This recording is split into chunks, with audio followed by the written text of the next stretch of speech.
नमस्कार मेरे प्यारे भाई और बहनों। आज का टॉपिक आपका बहुत ही बेहतरीन टॉपिक है। कुछ बच्चों ने डिमांड किया था मनीष सर ग्रामर पढ़ाइए, इंग्लिश का ग्रामर नहीं आता, बेसिक बहुत कमज़ोर है, तो पेपर भी बहुत नज़दीक है। उसके लिए मैंने थोड़ा-सा आपके लिए एक वीडियो को बनाना सोचा ऐसा बना दिया जाए वीडियो कि आप ऐसा पढ़ लो ना कि पेपर तो निकल ही जाए। जीवन में कभी आपसे पूछे कोई कि टेंस क्या होता है, कैसे पढ़ाएँ, कैसे पढ़ें, तो उन सारी चीज़ों का जितना भी डाउट सेशन है ना सब दूर हो जाए। इस वीडियो में टेंस के पोस्टमार्टम को करने जा रहा हूँ। रिपोर्ट आपके सामने 10 मिनट के अंदर होगी। तो चलिए बिना देर किए शुरू करते हैं टेंस का टॉपिक। फिर से आपका बहुत-बहुत धन्यवाद कि आप मेरे वीडियो को देखते हैं, लाइक करते हैं, शेयर करते हैं, सब्सक्राइब करते हैं। आपकी वजह से, आपके आशीर्वाद से मेरे चैनल पे करीब 230 सब्सक्राइबर हो गए, उसके लिए आपको दिल से धन्यवाद। तो आज का सेशन शुरू करते हैं बिना देर किए। टेंस, टेंस क्या है? टेंस लिखा है टेंस, टेंस मीन्स होता है काल, समय, अवधि। इसे चाहे हम काल कहें, चाहे समय कहें, चाहे अवधि कहें। इसका डिफिनेशन यहाँ पर है, describe the time of present past future we call tense. कहा गया डिस्क्राइब में वर्णन किया जाए, टाइम माने समय। जो समय होता है, चाहे वो वर्तमान समय हो, चाहे वो बीता हुआ समय हो, चाहे वो भविष्य का समय हो, अगर उसके बारे में वर्णन किया जाएगा तो उसे हम टेंस कहेंगे। हिंदी में कहूँ तो वर्तमान, भूत और भविष्य की जानकारी देने वाले को ही हम काल कहते हैं, या समय कहते हैं, या अवधि कहते हैं। यहाँ पर आप देख पा रहे होंगे, यहाँ पर इसका स्ट्रक्चर मैंने बनाया है। लिखा है बच्चों present tense. Present tense means क्या होता है? वर्तमान काल होता है। और पास्ट टेंस मीन्स क्या होता है? भूतकाल होता है। और फ्यूचर टेंस मीन्स क्या होता है? भविष्य काल होता है। तो प्रेजेंट टेंस की पहचान होती है हूँ हो। जिस किसी वाक्य के अंत में है वर्ड आए, हूँ वर्ड आए, हु वर्ड आए, ये तीन शब्द अगर आए, मैं पढ़ाता हूँ, आप पढ़ते हैं, तो इसका मतलब क्या है? ये काम वर्तमान में हो रहा है। मैं पढ़ाता था, आप पढ़ते थे, वह जाती थी, वह खाती थी, इसका मतलब ये क्या? भूतकाल है, यानी बीता हुआ समय है। और मैं पढ़ाऊँगा, आप पढ़ते रहेंगे, जीवन में आप आगे बढ़ते रहेंगे, आपके साथ मैं भी आगे बढ़ता रहूँगा, ये भविष्य की मैं बात कर रहा हूँ। तो जिसके अंतिम में ग, गी, गे आएगा वह हमारा भविष्य का काल होगा। जिसके अंतिम में था, थी, थे आएगा वह हमारा वर्तमान पास्ट काल होगा। जिसके अंतिम में है, हूँ, हो आएगा, ये हमारा वर्तमान काल होगा। तो 3 प्रकार के टेंस हैं, इसकी हिंदी बता दिए, पहचान भी बता दिए। अब आते हैं इन तीनों के बारे में जानते हैं। इस टेंस को हम कह सकते हैं दादा। दादा के 3 बेटे, एक हमारे पापा, एक हमारे बड़े चाचा, एक हमारे छोटे चाचा। तो बड़े चाचा और छोटे चाचा और पापा, पापा के 4 बेटे, यानी मैं, मेरे छोटे भैया, मुझसे छोटे भैया, उससे छोटे भैया। तो जब हम 4 भाई हो गए पापा के, तो चाचा के गांव वालों ने कहा कि चाचा को तुम भी शादी करो, तुम भी बच्चे पैदा करो, क्योंकि अगर तुम नहीं पैदा करोगे, शादी नहीं करोगे, तो ये सब जो तुम्हारे भैया हैं, 4 बेटे हैं, तुमको मारेंगे। तो ये भी शादी किए, इनके भी 4 बेटे हुए। और फिर उसके बाद ऐसा इनके साथ भी हुआ, इन्होंने भी शादी की, इनके भी 4 बेटे हुए। तो 4 बेटे पापा के, 4 बेटे चाचा के, 4 बेटे छोटे चाचा के। तो 4 4 8 चौथियाएँ 12, तो 4 4 8 प्लस 4 12। तो 12 type of tense. When any person ask you how many part of tense, you can give the answer only 3 important part of tense. When any person asks you how many types of tense, you can give the answer only 12 important type of tense. अगर कोई पूछे tense कितने भाग होते हैं तो 3 बताओगे, present, past, future. अगर कोई पूछे टेंस कितने प्रकार के होते हैं तो आप 12 बताओगे, 4 इसके, 4 इसके और 4 इसके। हालांकि आपको बताना चाहूँगा, यहाँ पे स्ट्रक्चर बना करके मैंने लिखा भी है, देखिए ध्यान से। इसे कहते हैं टेंस और इसे कहते हैं टाइम। फ्यूचर जो होता है वो टाइम होता है, क्योंकि फ्यूचर अभी हमने देखा नहीं है, तो फ्यूचर को हम टेंस ना कहकर फ्यूचर को हम टाइम कहेंगे, और प्रेजेंट और पास्ट को ही हम टेंस कहेंगे। तो इसके 4 भाग में पहला भाग है बच्चों इंडेफिनिट। इंडेफिनिट की हिंदी होती है अनिश्चित। अनिश्चित की पहचान ता, ती, ते। कंटिन्यूअस जो होता है इसकी हिंदी होती है अपूर्ण। इसकी हिंदी होती है अपूर्ण। इसकी पहचान होती है रहा, रही, रहे। और परफेक्ट की हिंदी होती है पूर्ण, चुका, चुकी, चुके, आया, गया। और परफेक्ट कंटिन्यूअस, इसकी हिंदी सुनो। कंटिन्यूअस की हिंदी क्या होती है? अपूर्ण। और परफेक्ट की हिंदी क्या होती है? पूर्ण। तो परफेक्ट पहले आया है तो कहेंगे पूर्ण, फिर कंटिन्यूअस आए फिर कहेंगे अपूर्ण। तो परफेक्ट कंटिन्यूअस में होता है पूर्ण, पूर्ण। इसकी पहचान क्या होती है? तो कंटिन्यूअस की पहचान होती है रहा, रही, रहे। तो यहाँ पे कंटिन्यूअस है तो आप रहा, रही कहोगे, लेकिन परफेक्ट की पहचान चुका, चुकी, चुके होते हैं। तो जब कभी भी परफेक्ट कंटिन्यूअस के साथ आता है तो यहाँ पर परफेक्ट का मतलब से होता है। क्या होता है? से। तो कहेंगे से रहा, से रही, से रहे। तो इस से का मतलब होता है टाइम पीरियड। टाइम 2 प्रकार के होते हैं, एक होता है निश्चित समय, एक होता है अनिश्चित समय। निश्चित समय को कहते हैं पॉइंट ऑफ टाइम, और अनिश्चित समय को कहते हैं पीरियड ऑफ टाइम। हालांकि जब मैं पढ़ाऊंगा आपको तो मैं बताऊंगा। तो इतना आपको समझ में आया नहीं आया? फिर से रिपीट कर दूं। फोर पार्ट इसके, फोर पार्ट इसके, फोर पार्ट इसके। इसकी पहचान आपके सामने, इसकी पहचान आपके सामने, इसकी पहचान आपके सामने। इसका मीन्स आपके सामने, इसका मीन्स आपके सामने, इसका मीन्स आपके सामने, इसका मीन्स आपके सामने। इसकी पहचान आपके सामने, इसकी पहचान आपके सामने, इसकी पहचान आपके सामने, इसकी पहचान आपके सामने। तो अब शुरू करते हैं ऐसे जोड़कर। प्रेजेंट इंडेफिनिट टेंस, फिर बनेगा प्रेजेंट कंटीन्यूअस, फिर बनेगा प्रेजेंट परफेक्ट, फिर बनेगा प्रेजेंट परफेक्ट कंटीन्यूअस।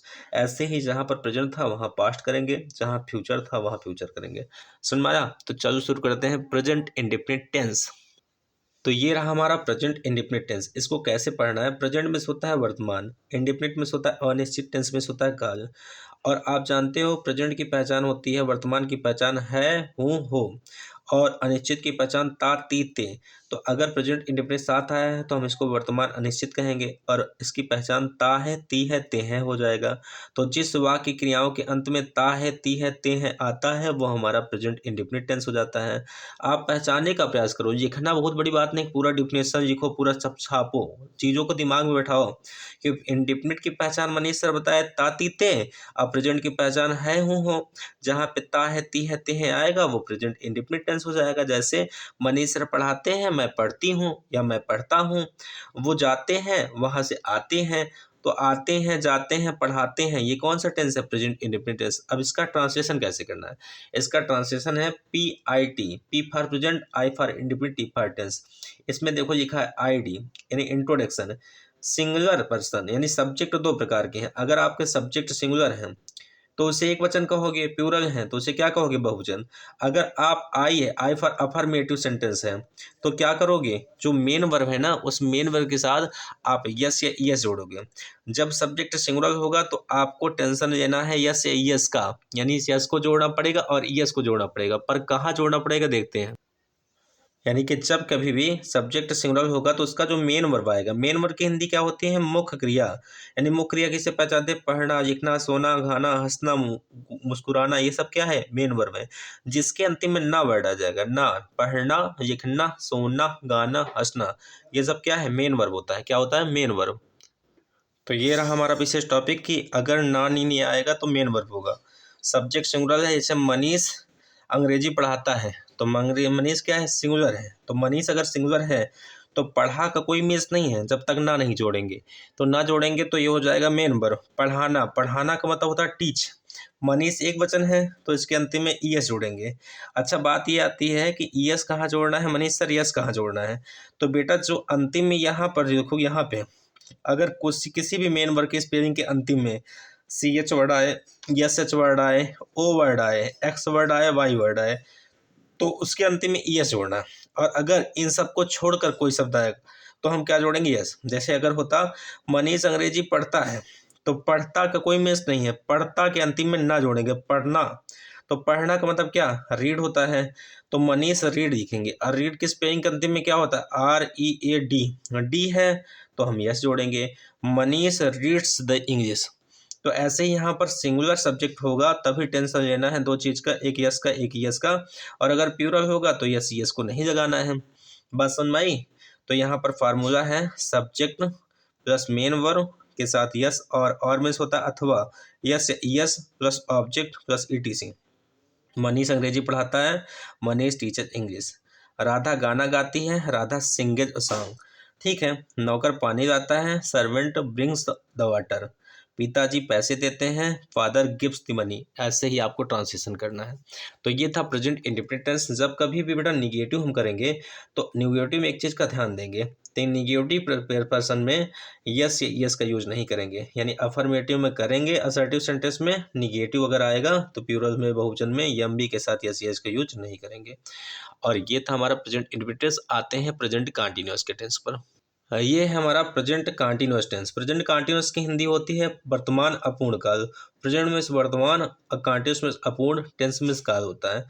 तो आप जानते हो कंटीन्यूअस की पहचान रहा, रही, रहे हैं। प्रेजेंट की पहचान है, हूँ, हो है। तो दोनों को जोड़ दिया तो रहा है, रही है, रहे हैं। जिसके अंतिम में रहा है आएगा, रही है आएगा, रहे आएगा, इसका मतलब ये क्या है? प्रेजेंट कंटीन्यूअस टेंस है। मैं पढ़ा रहा हूँ और आप पढ़ रहे हैं।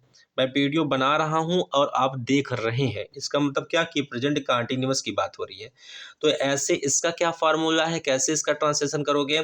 जब सिंगुलर हेल्पिंग वर्ब होगा, सिंगुलर मीन्स एक वचन है, ही, सी, इट, ये सब क्या है, एक वचन है। तो इसके साथ हेल्पिंग वर्ब इज का यूज करोगे।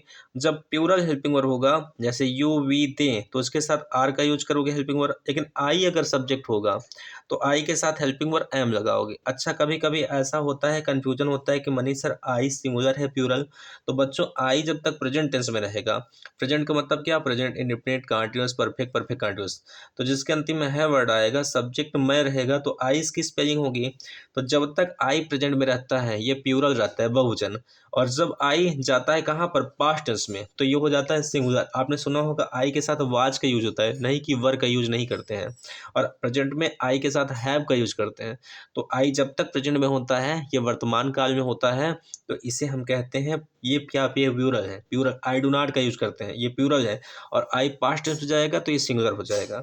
और अभी कहाँ पर है, प्रेजेंट कंटीन्यूअस में, इसी वजह से इसको साथ हम किसका यूज करेंगे, एम का। और फ्यूचर टेंस में आप जानते हो आई के साथ शैल हो जाता है, तो आई के साथ एम का यूज करेंगे। चाहे इज आए, चाहे आर आए, चाहे एम आए, जो भी मेन वर्ब रहेगा उस मेन वर्ब के साथ आई एन जी का यूज करेंगे। जैसे फार्मूला यहाँ पर है, subject plus is am are plus main verb के साथ I N G plus object, object में कर्म होता है, प्लस ई टी सी। ये किसका फार्मूला है, असर्टिव सेंटेंस का। फिर है subject plus is am are plus not plus M B के साथ I N G plus object plus E T C. ये किसका फार्मूला है, निगेटिव का। और इंट्रोगेटिव का प्रोसेस हो, चाहे जिस भी टेंस का हो, जो हेल्पिंग वर्ब हमारे अंदर रहती है उसको हम बाहर कर देते हैं, और जो भी सब्जेक्ट हमारा बाहर रहता है उसको हम अंदर कर देते हैं। जैसे लिखा is comma am comma are plus subject plus main verb के साथ I N G plus object plus E T C. जैसे मनीष आपको किताब पढ़ा रहा है, तो Manish is teaching you English. अगर होता मनीष आपको किताब नहीं पढ़ा रहा है, तो Manish is not teaching you English. अगर होता क्या मनीष आपको किताब पढ़ा रहा है, तो is Manish teaching you English. क्या मनीष आपको किताब नहीं पढ़ा रहा है, is Manish not teaching you English. Manish आपको किताब क्यों पढ़ा रहा है, तो क्यों वर्ड इंट्रोगेटिव का पार्ट है, तो why is Manish teaching you English. तो ये था प्यारा सा सेशन टेंस का एक डेमो था। यदि आपको अच्छा लगा हो तो प्लीज़ कमेंट करिएगा, मनीष सर अच्छा पढ़ाया आपने, और टेंस का वीडियो बनाइए तो फिर मैं टेंस का पूरा पार्ट लेकर आऊँगा। लेकिन आपका कमेंट जो होगा उसका मुझे इंतज़ार रहेगा, और आप कहेंगे तो मैं आगे वीडियो बनाऊँगा इस टॉपिक पे, नहीं कहेंगे, नहीं कमेंट आएगा तो मैं फिर यहीं रोक दूँगा। तो अगर वीडियो अच्छा लगा हो तो कमेंट ज़रूर करिएगा, वीडियो को शेयर करिएगा, चैनल को सब्सक्राइब करिएगा, बेल आइकन दबाइएगा। मिलते हैं अगले वीडियो में, तब तक के लिए धन्यवाद। जय हिंद, जय भारत, नमस्ते, खुश रहिए, स्वस्थ रहिए।